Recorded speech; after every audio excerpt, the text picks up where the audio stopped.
Wash! That is a fish. That is a fish. My last session on Grenville saw me land a handful of beautiful carp, including a stunning, fully scaled at over 38 pounds. I really wanted to keep the action coming, so managed to squeeze in another session towards the end of November.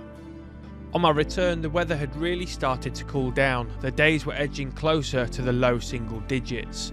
This wasn't going to stop me though. I arrived to a fairly busy lake and most of the swims I had my eye on were already taken. However, an area of the lake I was yet to explore was still available, that being the island, arguably the biggest feature on the lake. From my time on Grenville, I've learnt that the carp like to hang around in the no man's land section of water behind the island. With this in mind and most of the other swims I was interested in already taken, I went into swim 6 full of anticipation. Fishing at 32 wraps, I was at my limit with the wind blowing into the swim. However, having the luxury of Paul getting the bait out meant that my single hook baits would easily be placed over the top. The weather looked good for a bite, but it just wasn't happening on this session. Even after putting fresh rigs out on a regular basis, a bite just wasn't on the cards. Midway through the session, Pecky turned up and fished in swim 16. In true Darryl style, he managed to get into 2 carp, a nice low 30 pounder and an awesome 43 pounder. As you can see, it was freezing cold and this wrapped up both mine and Pecky's time on Grenville for 2023.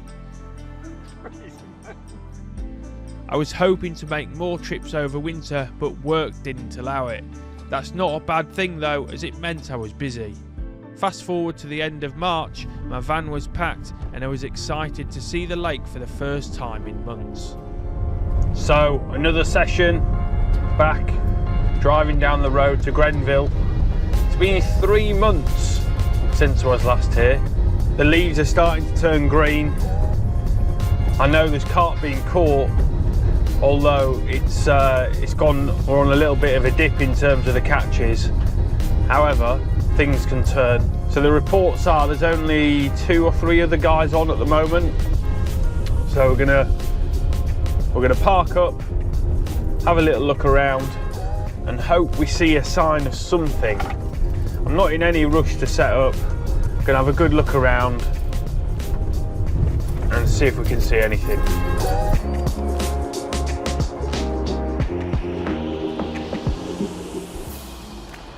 Well, I've just stopped in swim 3. The cabin is just back there. Paul's made me a nice brew. Thank you, Paul. We're just having a little look out. So there's only 2 members on. There's a chap in 12 and a chap in 18. So on the other side, we're just having a little look out just to see if we can see anything for a little bit.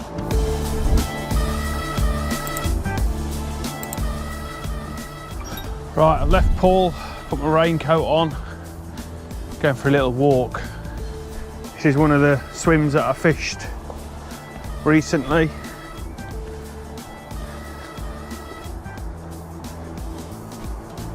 This is where Paul Roger Bacon was fishing a few weeks ago. He was fishing out towards the island there, 38 wraps.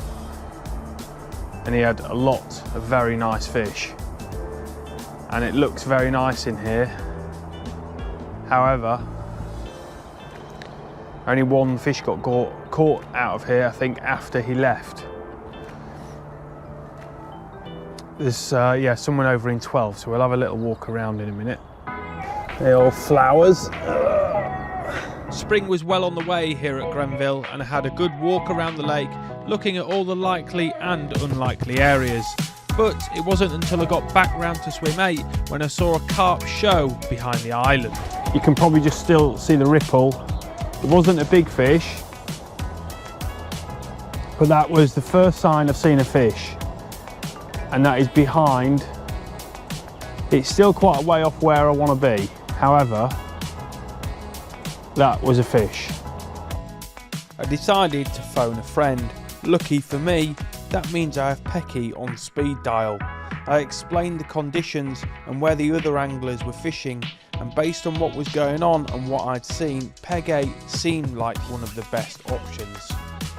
The next couple of hours involved unloading all the gear, setting up camp and wrapping up the rods. Peg 8 has pylons directly in front, and there's strict rules on the limit you're able to cast. I didn't want to get myself banned for going over them, so conservatively cast 25 wraps towards the island. It didn't take long to find a nice clean area. I put all 3 rods on the spot with a good helping of crumbed up manila and some of the Grenville house bait.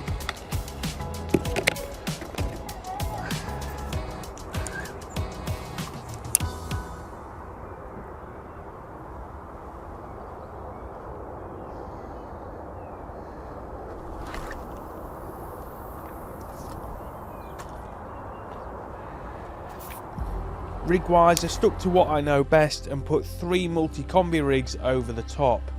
With fish showing behind the island, I was really hopeful the night would bring some action.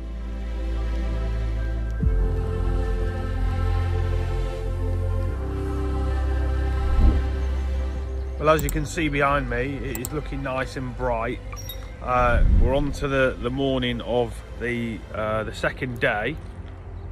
It's looking nice out here. You might notice I've got 1 rod out. So this morning, I was thinking there's 3 rods out there, 3 lines, all really tight within 2 rod lengths. I've got 3 rods all there, and I was thinking this isn't the one.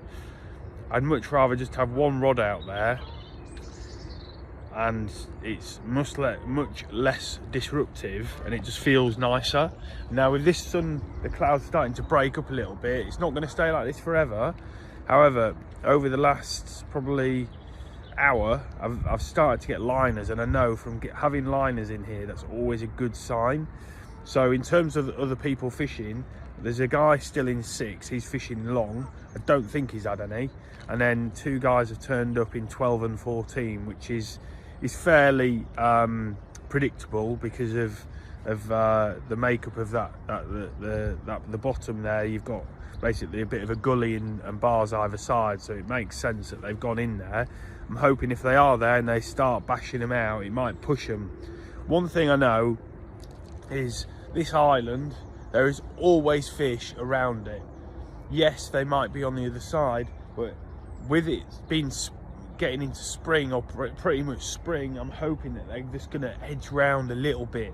Because of the pylons, I can't get to where I want to get. If I could pump this over where the pylons are, we would be laughing, because they are just behind in that little bit of slack water. But in terms of yardage, 30 yards, 40 yards, so they're not far, but it is still quite far. It's very frustrating. However, I'm going to hope that changing just over to 1 rod, just taking it, I don't need 3 rods out there. This is one of those spots that if they're there, they're going to come in. If I start putting lines everywhere, I think it's too much. So I'm going to start with 1. There's a good amount of bait out there. Fingers crossed. I've got the GoPro recording, I've got the other camera over there, hence why I'm filming on the phone. Yeah, fingers crossed we can make it work. With the night still to go, I decided to marker the right hand side of the swim. There's a shallower bar to the right. It didn't take long to find. I put a couple of kilos of crumb onto the spot and cast a solid bag over the top. That's it. Bang in the middle. This rod was going out on a bit of a whim, but the shallower ground is definitely a feature not to be ignored at this time of year. It was another beautiful evening, and I was just hopeful I could get a bite before pack up tomorrow.